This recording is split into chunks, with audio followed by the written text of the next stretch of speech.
அனைவருக்கும் வணக்கம். கதை நேரத்தில் மீண்டும் உங்களை சந்திப்பதில் மகிழ்ச்சி. இன்று நான் சொல்லப்போகும் நீங்கள் கேட்கப் போகும் கதை பாண்டிமாதேவி. எழுதியவர் திரு நா. பார்த்தசாரதி அவர்கள். அத்தியாயம் 9. ஓலையின் மர்மம். தானும் மகா மண்டலேஸ்வரரான இடையாற்று மங்கலம் நம்பியும் அந்தரங்க அறையில் அமர்ந்து உரையாடி கொண்டிருந்த போது வெளிப்புறம் யாரோ கதவை தட்டும் மணியோசை கேட்டவுடன் தளபதி வல்லாளத்தேவனால் அது யாராயிருக்க கூடும் என்று நினைத்து பார்க்க கூட முடியவில்லை. ஆனால் மகா மண்டலேஸ்வரரான இடையாற்று மங்கலம் நம்பியோ கதவு திறக்கப்படுவதற்கு முன்பே மெதுவாக சிரித்துக் கொண்டு வெளியே நிற்பவனை அவனுடைய பெயரை சொல்லி கூப்பிட்டார். யார்? நாராயணன் சேந்தன் தானே? வா அப்பா, கதவை திறந்து கொண்டு உள்ளே வா, உன்னைத்தான் எதிர்பார்த்து கொண்டிருக்கிறேன் என்று அவர் கூறிய போது தளபதி அடைந்த வியப்புக்கு அளவே இல்லை. மணிகள் ஒலிக்குமாறு கதவை திறந்து கொண்டு நாராயணன் சேந்தன் உள்ளே பிரவேசித்தான். அவன் அணிந்திருந்த ஆடைகள் நனைந்திருந்தன. உடம்பில் சேரும் தகதியுமாக இருந்தது. தலைமுடியில் 2 பழுப்படைந்த மகிழ இலைகளும் பூக்களும் செருகிக் கொண்டு கிடந்தன. இந்த கோலத்தோடு உள்ளே வந்து நின்ற அவனை ஏற இறங்க பார்த்தார் இடையாற்று மங்கலம் நம்பி. இது என்னப்பா தோற்றம்? உன்னுடைய அழகான கேசத்துக்கு மகிழம்பூ சூட்டிக் கொள்ளவில்லை என்றால் அடிக்கிறதோ என்று அவர் கேட்டபோது அவனுக்கே ஆச்சரியமாகிவிட்டது. என்னது, மகிழம்பூவா? ஏன் தலையிலா என்று சொல்லி சிரித்துக் கொண்டே அவன் தலையை தடவி உதறினான். இலைகளும் பூக்களும் கீழே உதிர்ந்தன. தேந்தா, நீ சுசீந்திரம் தானுமாலைய விண்ணகரத்துல என்ன சந்திச்சு கூறியதெல்லாம் உண்மைதானே? இதோ உட்கார்ந்திருக்கிற தளபதி ஒரே ஒரு உண்மையை மட்டும் ஏனோ மறைக்கிறதுக்கு முயற்சிக்கிறார். அந்த 3 ஒற்றர்களிடம் ஏதோ ஒரு ஓலை இருந்ததுன்னு, அந்த ஓலையை தளபதி அவர்களோட போரிட்டு கைப்பற்றி வச்சுட்டு இருக்கிறதாவும் நீ சொன்ன. இவரு எல்லாத்தையும் சொல்லிட்டா, ஆனா அதை மட்டும் சொல்லல. நானா இப்பதான் வலுல அதை பத்தி அவர்கிட்ட கேட்டு இருந்தேன். நீ நல்ல சமயத்துல வந்திருக்க. சுவாமி, என் கண்ணால் கண்ட உண்மையைத்தான் அடியேன் சுசீந்திரத்தில் தங்களிடம் தெரிவித்தேன். புலி இலச்சினையும் பனை இலச்சினையுமாகிய அரசாங்க முத்திரைகள் அந்த ஓலையில் அடுத்தடுத்து வரிசையாக பொறிக்கப்பட்டிருந்தன. என் கையாலே அதை எடுத்து பார்க்கும் வாய்ப்பு கூட எனக்கு கிட்டியது. துரதிருஷ்டவசமாக என்னால அதை படிச்சு பார்க்க முடியல. ஆனா கடற்கரை பாறைகளுக்கு நடுவே தளபதி எதிரிங்களோட வாழ்போர் செஞ்சதையும், ஓலைய கையில வச்சிருந்தவர் அதை கடல்ல எறிவதற்கு போனப்போ அவர் கைய மறிச்சு அவர் அதை பிடுங்கி கொண்டதையும் நான் என் கண்ணால கண்டேன். நீ இவ்வளவு உறுதியாக சொல்கிறாய், இவர் அதை பற்றி வாயை திறக்கவே பயப்படுகிறாரே என்று புன்னகையோடு அருகில் அமர்ந்திருந்த வல்லாளத்தேவனை சுட்டி காட்டினார் மகாமண்டலேஸ்வரர். ஒருவேளை அந்த ஓலையில அடங்கியிருக்கிற செய்தி இவரை இப்படி மயனம் சாதிக்க செய்யறதோ என்னவோ என்றான் நாராயணன் சேந்தன். தளபதி வல்லாளத்தேவன் திக்பிரமை அடைந்து போய் பேசாமல் உட்கார்ந்திருந்தான். அவன் மனதில் கீழ்கண்ட எண்ணங்கள் ஓடின. ஆஹா, இந்த இடையாற்று மங்கலம் நம்பி யாருக்கும் தெரியாம எவ்வளவு அந்தரங்க ஏற்பாடுகள் எல்லாம் செய்யறாரு. நாட்டுல நடக்கிறதெல்லாம் ஒண்ணு விடாம அறிந்து கொண்டு வந்தது. கூறவே இவரை போலவே இவருக்கு தந்திரசாலியான ஒரு ஒற்றன். இவருக்கு தெரியாது என்றோ தெரிய விடக்கூடாது என்றோ எதையும் எவராலையும் மறைச்சு வைக்க முடியாது போல இருக்கே. எவ்வளவு முன் யோசனை, எவ்வளவு சாமர்த்தியம் என்று அவரை பற்றிய வியப்பான நினைவுகளில் ஆழ்ந்து போய் உட்கார்ந்திருந்தான். வல்லாளத்தேவா, இதோ நிற்கிறானே நாராயணன் சேந்தன், இவனை உனக்கு தெரியும் அல்லவா? இவன் யாரிடம் போய் சொன்னாலும் என்னிடம் போய் சொல்ல மாட்டான். இடையாற்று மங்கலம் நம்பி சொற்களை ஒவ்வொன்றாக நிறுத்தி சொன்னார். இனியும் அவருக்கு அந்த ஓலையை எடுத்து காட்டாமல் மறைத்து வைத்துக் கொண்டிருப்பதில் பயனில்லை என்று உணர்ந்து கொண்ட வல்லாளத்தேவன் இடுப்பு கச்சையில் மறைத்து வைத்திருந்த ஓலையை வெளியே எடுத்தான். மகாமண்டலேஸ்வரர் என்ன மன்னிக்கணும், ஒரு காரணத்துக்காக தான் அந்த ஓலையை கைப்பற்றின விவரம் யாருக்கும் தெரியாமல் இருக்கிறது நல்லதுன்னு மறைச்சேன். வேறு விதத்துல தவறாக நினைச்சுக்க கூடாது என்று பவ்யமான குரலில் சொல்லிக்கொண்டே மடங்கி சுருண்டிருந்த அந்த ஓலையை எடுத்து அவர் கையில் கொடுத்தான். ஆ, இந்த ஓலைதான் என்று அதை பார்த்ததும் அருகில் அடக்கமாக நின்று கொண்டிருந்த நாராயணன் சேந்தன் வியந்து கூவினான். அந்த ஓலை, அதில் இடப்பட்டிருந்த புலி, பனை ஆகிய முத்திரைகள் இவற்றையெல்லாம் பார்த்த பின்பும் வியப்போ அதிர்ச்சியோ அடையாத நிதானமான முகக்குறிப்புடன் அதை படித்தார் இடையாற்று மங்கலம் நம்பி. அந்த ஓலை அவர் பெயருக்குத்தான் எழுதப்பட்டிருந்தது. அதில் அடங்கியிருந்த செய்தியும் சாதாரணமான செய்தி அல்ல. மகாமண்டலேஸ்வரரான புறத்தாய நாட்டு நாஞ்சில் மருங்கூர் கூற்றத்து இடையாற்று மங்கலம் நம்பி அவர்கள் திருச்சமூகத்துக்கு வடதிசை பெரும் மன்னரான சோழன் கோப்பரகேசரி பராந்தகனும் கொடும்பாளூர் குறுநில மன்னனும் அரசூருடையானும் ஆகிய மூவரும் எழுதி கொண்ட திருமுகம். இந்த திருமுக ஓலை தங்கள் கையை அடைவதற்கு முன் தங்களால் புறத்தாய நாட்டு கோட்டையில் பாதுகாக்கப்பட்டு வருபவரும் நாஞ்சில் நாட்டு மகாராணியாருமாகிய காலஞ்சென்று திரிபுவன சக்கரவர்த்திகளான பராந்தக பாண்டிய தேவரே திருத்தேவி வானவன் மாதேவியார் விண்ணுலக பதவி அடைந்திருப்பார், அல்லது நாங்கள் செய்திருக்கும் ஏற்பாடு அவருக்கு அந்த பதவியை அளித்திருக்கும். எனவே மகாமண்டலேஸ்வரராகிய தங்களையும் தங்களுடன் இருக்கும் நாஞ்சில் நாட்டு கூற்ற தலைவர்களையும் உடனே வடதிசை பேரரசுக்கு அடிபணியுமாறு வேண்டிக் கொள்கிறோம். நாளை மறுநாள் சோழ நாட்டு திருப்புறம்பியத்தில் நாங்கள் மூவரும் உங்களை எதிர்பார்க்கிறோம். இந்த ஏற்பாட்டுக்கு இணங்காவிட்டால் உடனே வடதிசை மும்மன்னர்கள் பெரும் படையோடு நாஞ்சில் நாட்டை தாக்குவதற்கு நேரிடும்.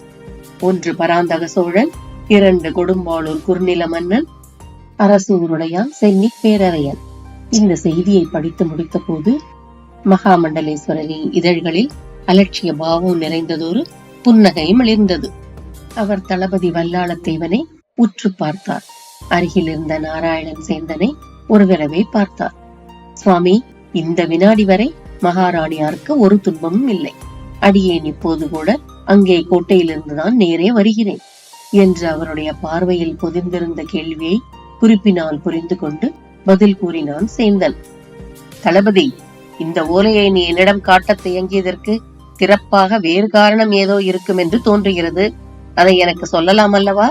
தெரிந்து கொள்ள ஆவலாயிருக்கிறேன் என்றார் மகாமண்டலேஸ்வரர்.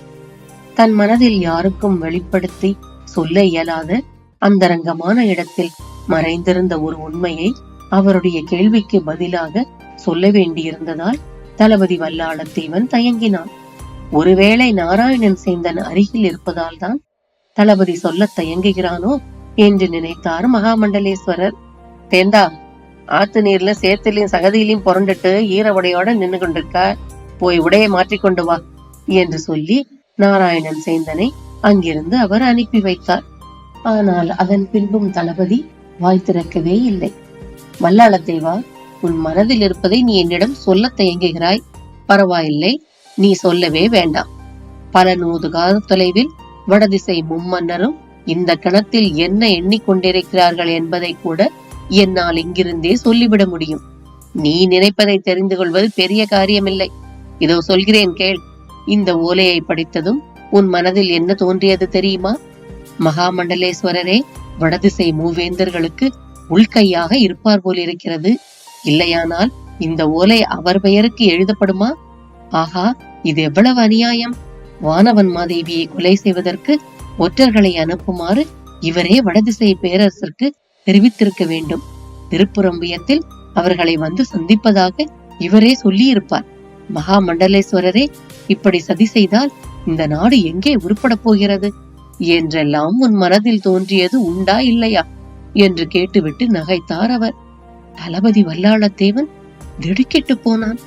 இந்த மனிதர் என்ன மந்திரவாதியா? இவருக்கு ஏதாவது உருளி வித்தை தெரியுமா? என்னுடைய மனதில் ஏற்பட்டிருக்கும் சந்தேகத்தை அப்படியே கண்டுபிடித்து சொல்லிவிட்டாரே என்று வியந்தான் அவன். என்ன தளபதி, உண்மைதானே? தன் நினைவில்லாம அவருடைய கேள்விக்கு ஆம் என்று பதில் சொல்வது போல அவன் தலை அசைந்தது. நீ இப்படி நினைச்சத நான் ஒரு பிழையா கருதல. சந்தர்ப்பத்தின் கோளாறு உன்னை இப்படி நினைக்க செய்திருக்கு. ஆனா வல்லாளத்தேவா, இந்த ஓலையும் இது கிடைச்ச நிகழ்ச்சியையும் தொடர்ந்து எண்ணி மனதை குழப்பிக்காத. இப்பவே மறந்துடு. இதுவரையில் அமைதியாக தலை குனிந்து அவர் கூறியதையெல்லாம் கேட்டுக் கொண்டிருந்த தளபதி தலை நிமிர்ந்து ஒரு கேள்வி கேட்டார். மகாமண்டலேஸ்வரர் சொல்வதை நான் அப்படியே ஏத்துக்கிறேன். ஆனா மகாராணி வானவன் மாதேவியார கொலை செய்யறதுக்காக பயங்கர சதி முயற்சிகள் என் கண் காணவே நடக்கும்போது கடமையும் பொறுப்பும் உள்ளனா அதை பார்த்துட்டு சும்மா இருக்க முடியுமா? அது நீதி அல்லவே. தளபதி, உன்னுடைய பதவிக்கு இந்த பொறுப்புணர்ச்சி அவசியம்தான். ஆனா மகாராணியார கொலை செய்யறதும் புறத்தாய நாட்டை கைப்பற்ற முயல்வதும் யாராலும் எளிதில் முடியாத காரியங்கள்.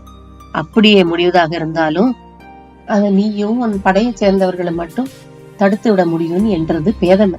உன் சாமர்த்தியம், பொறுப்பு ஆகியவற்றை காட்டிலும் பல மடங்கு வலிமை வாய்ந்த சக்தி ஒண்ணு மகாராணி வானவன் மாதேவிய அல்லும் பகலும் அனவரதமும் இடைவிடாமல் காத்து வருகிறது என்று உனக்கு தெரியுமா? அவருடைய இந்த சொற்களிலிருந்து ஏதோ ஒரு கூர்மையான முள் தன் மனதில் தைத்து விட்டது போலிருந்தது வல்லாளத்தேவனுக்கு. அவன் தன்னையும் தன் சக்தியையும் ஏளனம் செய்ய வேண்டும் என்பதற்காக அப்படி பேசுகிறாரா அல்லது மறைமுகமாக குத்தி காட்டுகிறாரா என்று தெளிவாக புரிந்து கொள்ள முடியாமல் திணறினான் அவன். வீரென்று அவன் மனத்தில் ஆத்திரம் புகைந்தது. ஒரே ஒரு வினாடிக்குள் உணர்ச்சி வசப்பட்டு அவரை எதிர்த்து பேசிவிட துணிந்தான் வல்லாளத்தேவன். அவன் நிலையை பார்த்து புரிந்து கொண்ட அவர் உள்ளூர சிரித்துக் கொண்டே, வல்லாளத்தேவா, உனக்கு வருகிற கோபத்தை பார்த்தா இப்பவே வாழை உருவிட்டு என் மேல பாஞ்சிருவா வர தோணுது. ஒரு ஆத்திரப்படாதே.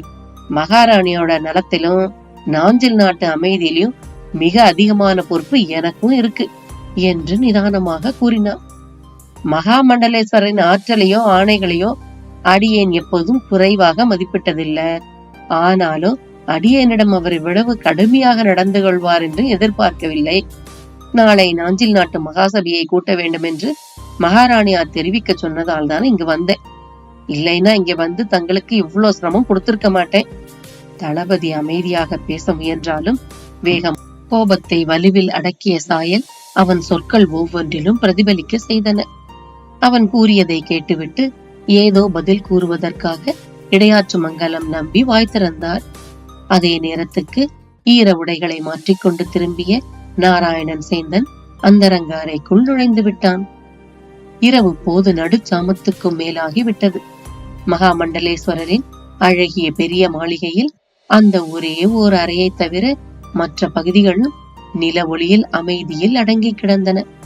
பரளியாற்றில் கலகலவென்று தண்ணீர் பாயும் ஒலி, மரப்பொந்துகளில் உள்ள ஆந்தைகளின் குரல், இவை தவிர இடையாற்று மங்கலம் தீவு நிசப்தமாகி விட்டது. தளபதி வல்லாளத்தேவனின் அப்போதைய மனநிலை எவ்வளவு நேரமானாலும் இந்த தீவை விட்டு அக்கறைக்கு போய் அரண்மனைக்கு சென்றுவிட வேண்டும் என்று உறுதியாக இருந்தது. அன்றைக்கு மட்டுமே அதற்கு முன் அவன் மனதில் ஏற்பட்டிராத சில பயம் நிறைந்த உணர்வுகள் ஏற்பட்டன. அந்த தீவு, அந்த மாளிகை, அவன் எதிரே ஊடுருவும் விழிப்பார்வையோடு புதிய மலை சிகரம் என கம்பீரமாக வீற்றிருக்கும் மகாமண்டலேஸ்வரர், அவர் அருகில் நிற்கும் நாராயணன் சேந்தன் என்ற அந்த குள்ளன், எல்லோரும் எல்லா பொருளும் ஏதோ ஒரு பெரிய மர்மத்தின் சின்னஞ்சிறு பிரிவுகளைப் போல் தோன்றினார்கள். படகு விடும் அம்பலவன் வேளாளன் மட்டும் உறங்காமல் துறையில் விழுத்திருப்பானால் எப்படியும் இவரிடம் விடை பெற்றுக் கொண்டு புறப்பட்டு விடலாம். இவர் என்னிடமிருந்து எல்லா செய்திகளையும் தெரிந்து கொண்டு விட்டார். ஆனால் இவரிடமிருந்து நான் ஒன்றும் தெரிந்து கொள்ள முடியவில்லை. இன்று மாலை கன்னியாகுமரியில் நடந்த எல்லா சம்பவங்களையும் எனக்கு தெரியாமலேயே இவருடைய ஒற்றனான இந்த குட்டையன் மறைந்திருந்து கண்காணித்திருக்கிறான். நானோ மகாமண்டலேஸ்வரருக்கு ஒன்றும் தெரிந்திருக்க காரணமில்லை என்று பகற்கனவு கண்டு கொண்டிருக்கிறேன். 1 கோடியில் உள்ள இந்த தீவின் மாளிகையில் இருந்து கொண்டு நாஞ்சில் நாட்டு மூலை முடுக்குகளில் நடப்பதை கூட ஒன்று விடாமல் பார்த்து கொண்டிருக்கிறார் இந்த மனிதர். பயமும் மலைப்பும் கலந்த இது போன்ற திகைப்பூட்டும் நினைவுகள் தான் வல்லாளத்தேவனின் மனதில் கிளர்ந்தன. சரி, அப்படியானால் நாளைக்கு மகாசபை கூட்டுவதை பற்றி கூறுங்கள். அதை தெரிந்து கொண்டு நான் இங்கிருந்து விடைபெற்றுக் கொள்கிறேன். அரண்மனையில் மகாராணியார் என்னை எதிர்பார்த்து காத்திருந்தாலும் காத்திருப்பார் என்று அவன் இப்படி கேட்டதும் அவர் மறுபடியும் அவனை நோக்கி சிரித்தார். அவருடைய அந்த சிரிப்புகளில் அப்படி என்னதான் மறைந்து கொண்டிருக்கின்றன? ஒவ்வொரு சிரிப்புக்கும் ஓர் உள்ளர்த்தம் இருப்பது போல் அல்லவா அவனுக்கு தோன்றியது. சேந்தா, தளபதி திரும்பி போறதுக்கு எவ்வளவு அவசரப்படுறார் பாத்தியா? அவருக்கு இங்கே இருப்பதற்கே பயமாக இருக்கிறது. நாமெல்லாம் சிங்கம், புலி, கரடி என்று நினைக்கிறார் போலும் என்று தளபதிக்கு பதில் சொல்லாமல் சேந்தனை நோக்கி கூறுபவர் போல கூறினார் மகாமண்டலேஸ்வரர். சுவாமி, இவர் போக வேண்டுமென்றாலும் இப்போது போக முடியாது. என்னை இக்கரைக்கு கொண்டு வந்து விட்டபின் அம்பலவன் வேளாளன் தோணியை துறையில் கட்டிவிட்டு உறங்க போய்விட்டான். இனி நாளைக்கு வைகரையில் தான் தோணி போகும் என்று சேந்தன் கூறினான். கேட்டுக்கொண்டாயா தளபதி? உன்னை யாரும் இங்கே விழுங்கிவிட மாட்டார்கள். இன்றிரவு இங்கே தங்கிவிட்டு காலையில் போகலாம். மகாசபை கூட்டத்துக்காக நானும் அரண்மனைக்கு வர வேண்டியிருக்கிறது. நாம் இருவரும் சேர்ந்தே போகலாம். மற்ற கூட்டத் தலைவர்களை எல்லாம் நேரே அரண்மனைக்கு புறப்பட்டு வரும்படிதானே சொல்லி அனுப்பியிருக்கிறாய்? ஆம், அவர்கள் யாவரும் நாளை காலையில் நேரே அரண்மனைக்குத்தான் புறப்பட்டு வருவார்கள். நல்லது. இப்போது உன்னிடம் ஒரு முக்கியமான வேண்டுகோள் விடுக்கப் போகிறேன். இந்த வேண்டுகோள் என்னுடைய சொந்த நன்மைக்காக மட்டுமல்ல. எத்தனையோ வகையில் இந்த தேசத்தின் நன்மைகள் இந்த வேண்டுகோளுக்குள்ளே பொதிந்திருக்கலாம். அவற்றை எல்லாம் விளக்கவோ விவரித்து சொல்லவோ இது நேரமில்லை என்றார் நம்பி. மகாமண்டலேஸ்வரரின் பலமான அடிப்படையை பார்த்தால் அது எத்தகைய வேண்டுகோளாக இருக்குமோ என்று அடியேனுக்கு உண்மையிலே பயமாகத்தான் இருக்கிறது என்று தளபதி இடைமறித்து கூறினார். பயப்படுவதற்கு இதில் ஒன்றுமில்லை. அந்த ஓலையை இப்போது நான் உன்னிடம் திருப்பி கொடுக்க போவதில்லை. நான் பத்திரப்படுத்தி வச்சுக் கொள்வேனோன்னு நினைக்கிறேன் இல்ல? அப்படியும் செய்ய போவதில்லை. பின் என்ன செய்ய போகிறேன் தெரியுமா? இதை நீயே பார்த்து தெரிந்து கொள் என்று சொல்லிவிட்டு பக்கத்தில் நின்று கொண்டிருந்த நாராயணன் சேந்தனை சமிக்கை செய்து கூப்பிட்டு ஏதோ மெல்ல கூறினார். அவன் உடனே அந்த அறைக்குள்ளே எரிந்து கொண்டிருந்த தீபங்களில் ஒன்றை எடுத்து வந்து அவருக்கு முன்னால் ஏந்தி பிடித்துக் கொண்டு நின்றான். தளபதி வல்லாளத்தேவனுக்கு பகீர் என்றது. ஐயா, இதென்ன காரியம் செய்கிறீர்கள் என்று மகாமண்டலேஸ்வரரின் கையை பிடித்து தடுக்க எழுந்தான் அவன்.